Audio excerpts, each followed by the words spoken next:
今仔日我要朗读的题目是听老师讲故事。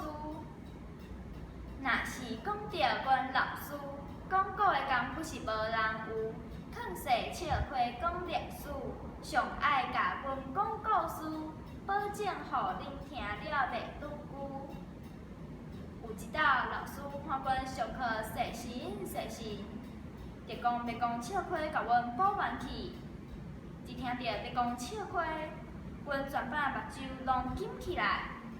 老师讲，有一只规正的鹦哥，你若抽伊的倒骹，伊就会讲你食饱未？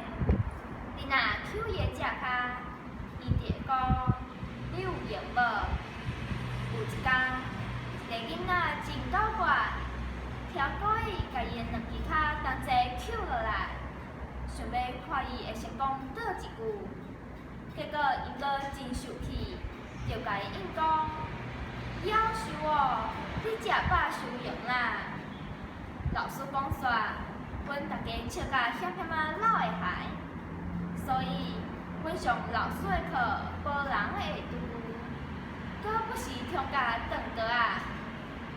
老师毋若教讲笑花，不管是民间故事。